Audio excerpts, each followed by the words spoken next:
So we want to welcome everybody to this month's webinar.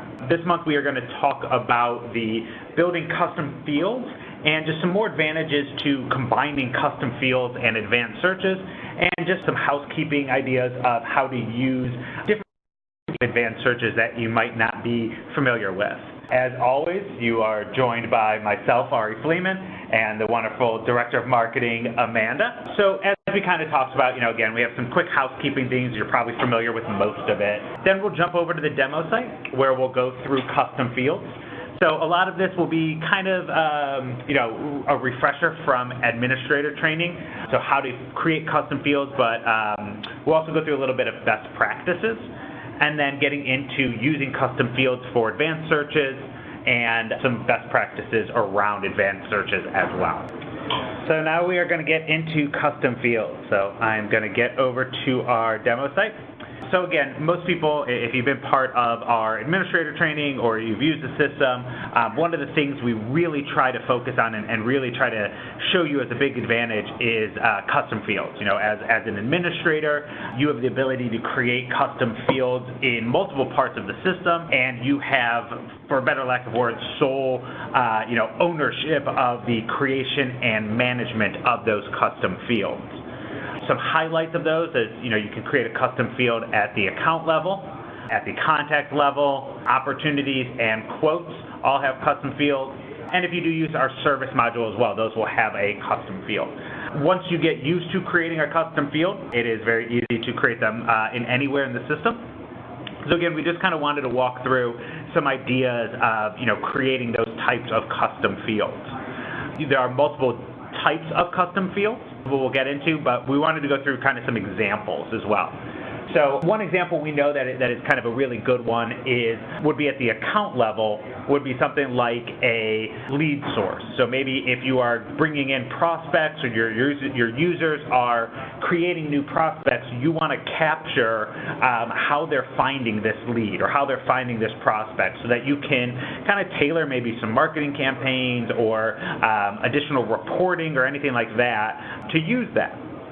So what you would do is come over to Settings and go to the individual module you want to update. So in this case, it would be Accounts. And we now have the custom fields. So you can see we already have a bunch of custom fields already created. For anyone who, again, is an administrator, you should see should see similar fields like this in your Settings module as well. So I'm going to come in here and grab an Add New Custom Field. And I'm just going to call this lead source. And then the first thing I want to select is what category I want to put this in. The category is going to correlate to these headers here. And if I'm viewing a specific account, it'll be these headers here. So this really helps you identify and kind of administer or manage what's seen on these pages. So, if you want to break it up by communication and marketing or, lead information, anything like that, you can create multiple categories or use the categories already. So we have one already for new customer onboarding. So I'm actually going to put it there. So I'm just going to move here to new customer onboarding. And we do have, it's not on our demo site, but just as a point of reference, you do have the ability to set custom fields, especially for accounts, on certain account types. So if that is something you're interested, lead source would be a great example where it doesn't necessarily make sense to be on a current customer because they, are coming from your ERP. But if you want to track this only on prospects, there is another option, and it will just be another selection here. So because I want to track this and I want to be able to report on this, the type of text or the type of field I use is going to be very important to me. If I want to keep this kind of standard and manage just the specific lead sources I'm looking for, using it as a text box is not going to really help because a user can put in really whatever they want. So what I'm going to do is I'm going to select the response type, and I'm actually going to select Selection List. So what this gives me is the option to create a list that I can manage for the options that are available to our users. The first thing I want to do is add to my list. So because this will be a drop-down, I want to give them a kind of default or a select that is not necessarily an option, but it's there so that it doesn't default to an option. So to do that, you actually start off with select, and in the sort order column, you set it as -1. What that's going to do is that's going to always keep that at the top and always default that to the select option. And then I can start building out my actual options. So maybe it's a walk by, maybe it's a marketing campaign, and just for a third one, we'll call it trade show. And you can see what I've been doing is I've been adding a number to the order column to allow this to have a sort. So if I ever want to come back and add new options, all I have to do is come into this field and add a new option and put it in the right order, or I can even reorder these. Maybe I want trade show to be the first option and walk by to actually be the third option. And now if I save it and come back, that should reorder, and you can see here it actually does reorder to trade show being first. Since this is a lead source, so it's a one option, I'm going to not allow for multiple selections. And for just custom, or to make it a little bit cleaner, I'm going to have this as a drop-down list. Everything else here, I'm going to honestly leave blank, and you can see that it's already pulling in the lead source reporting key. You don't have to put in anything here like searchable. It'll automatically be searchable, and we'll get to that in an advanced search. But if I do want this to be read-only, so maybe it is something I'm pulling in from a database, and I want it to be available but not editable, that's where this field would, information is read-only checkbox would come into play. So now you'll see, I'm just going to refresh just to make sure that this is added into the system. But now if I go into an account, there we go. All right. So you can see if I go down to the new customer onboarding, I do have a lead source field. And if I come into hit edit,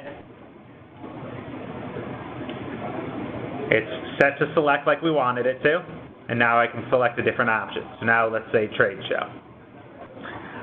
The one thing I kind of want to mention as far as a best practice is that on the quote custom fields, there are actually two different pages. So you can see here there's custom fields and line item custom fields. So the difference there is because there are two kind of sections of quotes, you can set up different custom fields to be more at the quote header, so more of the general quote, which would be at the custom field page. And then line item custom fields would be specific to a line item. So maybe it is lead time or shipping notes or something along those lines. That's where you can differentiate. If I go back in to creating a custom field, there are a lot of other options that you can use. So text, number, date, yes, no. I think those are all fairly self-explanatory. For the text, if I do want to widen it, so let's say, actually I'm going to do this at the contact level. So let's say at the contact level, I want to put a note about their family. So if I'm a sales rep, I want to have kind of general information about the family, so that I have a little bit of an insight to when I'm going to sell to them. So if I add this as a custom field, I'm going to call this just family information, and I'm going to keep this as a text. I can make this larger, so you can see if I just hit save. So now if I go look at a contact, you see we have this family information, and right now it's just a small text box. Now it will kind of shift with me as I start typing in some information, but if I want that to be a larger text box, just off the initial introduction or initial load, so that my users know they can add some more detail in there. If I go back to that custom field, close that and reopen it, I can make that larger by changing either the width, the height, or really just the text rows. So if I just change this to, let's say, 10 text rows, for example, and I hit save, when I come back in here, Oh, sorry. Let me go back to a new contact. You can see it made it longer. So maybe again I want to make it wider, so I can come back in and change the width to be, let's say, 700 pixels.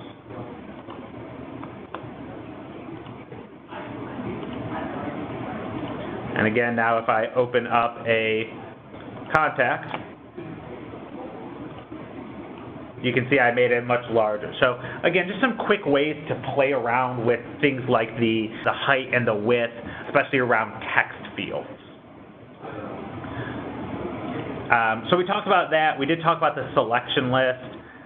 The account, contact, and system user, those are ones I really want to highlight. So these are ways for you to kind of link different parts of our system. So if you want to say, this contact was formerly part of a different account, or, on maybe opportunities, it's the secondary account, anything like that, you can use these fields or contacts. So maybe, maybe that's a better example is, let's say in opportunities, I want to add additional contacts that could be associated to this opportunity.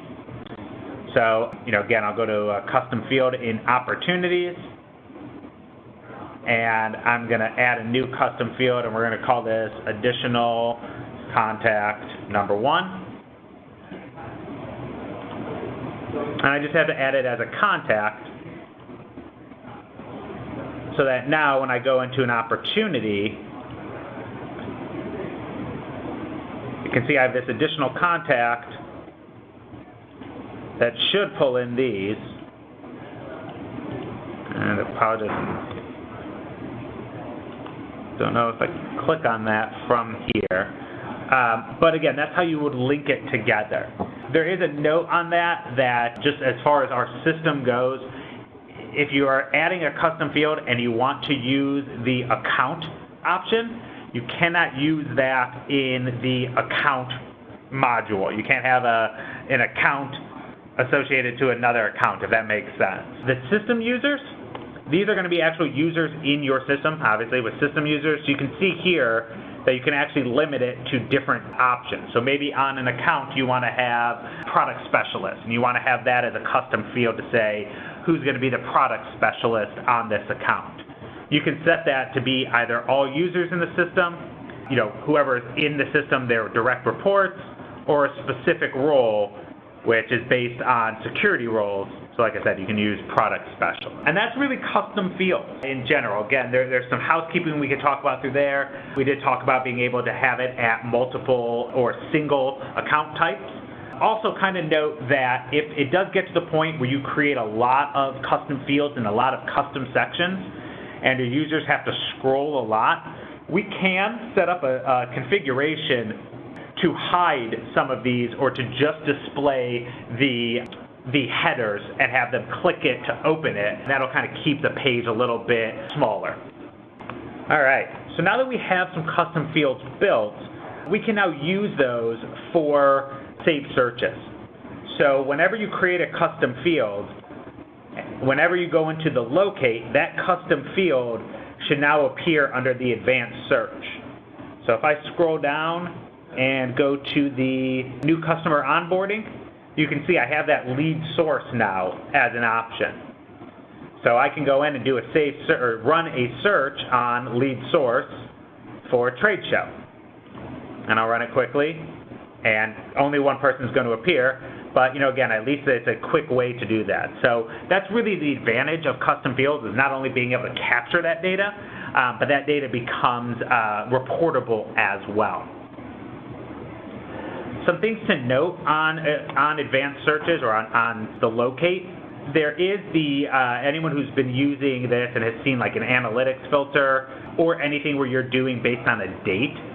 So let's say I want to see all accounts that have the last activity date is within a certain time frame. So I want to say that that have the last activity date is either on or before 30 days ago. So, who hasn't had an activity in the last month. So I can do it by a fixed date, And I can say, okay, well, it's June 12th now, so I just want to go to May 12th and switch this to on or before. And if I ran this, and I will, I'll get a list of, any activity that is, or any account that has not had an activity in the last month. We'll wait for this to load. So that's great for today, if I'm doing a search today. But what if I want to do it tomorrow? And if I wanted to go and ran the same search, it would be really, 31 days. So really the question becomes, how do I move that along? So apologize, there's quite a bit of accounts in here being a demo site. But if I want to use it to be a more rolling time frame, instead of using the fixed dates, I can use the relative dates. And what that's going to allow me is, again, it changes from selecting a specific date to setting a time frame. So I can say that it's on or before 30 days in the past, meaning that if I ran it today, it would be June 12th to May 12th. If I ran it tomorrow, it would be, June 13th to May 13th, and it just kind of keeps moving the threshold or the time frame for me. So this is really great for repetitive searches, things that you would want to do maybe every month or every couple of months, that you can set it once with the relative date, save that, and know that every time you go and select that save search, it's going to run for that time frame and not off a specific date you selected. So the relative date is really useful for those kind of continued reports that you want to run. You can also set this to be, in between or equals. So if you always want it to equal 30 days in the past instead of on or before, because that'll give you, further dates. Or you can set relative dates for a kind of threshold. So, is between 30 days in the past and, 1 day in the past. So again, just different ways for you to use different kind of time frames for that. Some best practices that we've seen, again, for saved searches is being able to, and I'll call it daisy chaining, reports or saved searches. And what I mean by that is, one of again, the advantages of our system is that the fluidity, that all the modules talk together, but that also you have, maybe from a marketing standpoint, you have sales data in front of you. So what you can do is, if you are familiar with our marketing campaigns, is I can run a search to say, okay, I want to see all customers that have bought a certain product category. So I'm going to say, let's go audio and video receivers for the year to date, that they've bought over $5,000. But then I'm also going to select another product category, so we'll say maybe splitters and switches, that for the year to date, they have bought less than, let's say, $1,000. So I get that kind of cross-section of they've bought a lot of one product, but not a lot of the other. So I'll hit search. No, okay, so no records. Let's try a different, about cases. And we'll do CD, and we'll bring this down to, let's say, over 1,000 and under 1,000. There we go. Awesome. So we got 16 accounts, which is great, but from a marketing standpoint, or if I wanted to reach out to these customers, it's good, but then I would have to go in and look at each individual customer to find their contact. So what I can do instead is I can set this as a saved search. So I'm going to call this, we'll just call this WP Test 612. And I'm going to save it as a shared search and hit OK. Because now what I can do is I can come over to the contacts. I'm going to get rid of this contact. And in the locate, you'll see I have a field for account saved searches. So what I can do is then pull that search we just did. Here we go, WP Test 612. So now what I'm saying is, hey system, take that account save search we just did and now show me the contacts. So I can hit search again, and now I've got 107 contacts, which is great. Might be a little bit too much for me, so maybe I want to take it one step further and say, okay, well, out of that saved search, only show me contacts that have a, where did it go? That have a job title that is purchasing. You know, I want to get to the right people to talk to, so I want to get to my purchasing contacts. And there you go. Now I've got 13 contacts. So now I've got my purchasing contacts, and really what I have now is I've got a call list. So I can export this, I can save this, or I can open up a few of these, or all of these, depending on, you know, what I want to do, and I can just start calling them, or I can, you know, save this, like I said, and run a marketing campaign to say, hey, we noticed you bought a lot of one product and not a lot of the other, so, you know, let's throw a deal for this product. So that's how you would daisy chain, and you can do that in the accounts to contacts. In the opportunities, there is a account save search as well. So speaking of save searches, we've had a few questions, similar questions, about a display field that doesn't really make sense, or is a little, it's not acting the way some of our users would expect. So if you are running a search, you will notice that in the display columns, there is a field for, or sorry, column for task count and appointment count, and I think even one for, for contact count. So I would think that if I ran this search and I had those as displayed columns, that the task, appointment, and contact counts would display. So, you know, just to give an example, I'm going to run just the accounts in Columbus and hit search. And you can see that, yes, the columns display, but no fields display, or no data displays. Well, the reason for that is that is actually tied to a filter.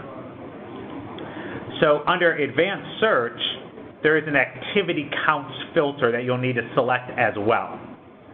So if you select that, I can then set what options I want, so meetings or appointments, tasks, and then there might be a contact count as well. So I can say, you know, is greater than or equal to 1. So I want the all accounts that have at least one contact and that have how many activities we've done. So now you can see that they do appear. So now I've got all of the contacts. I can maybe sort this to say, you know, I want to see the ones that have just one contact, because maybe it's a push that, you know, that's great, we have one contact, we've got 14 tasks. Maybe this is an account we want to start targeting to get more contacts with. Or, you know, these have one contact but no appointments, or even the vice versa, 13 contacts but only one appointment. So it's just another way to kind of figure out that data and track that data to find more information. Again, there was just that little bit of miscommunication that you can select them as a display column, but they won't show up with any data. So we wanted to make sure that was brought to your attention.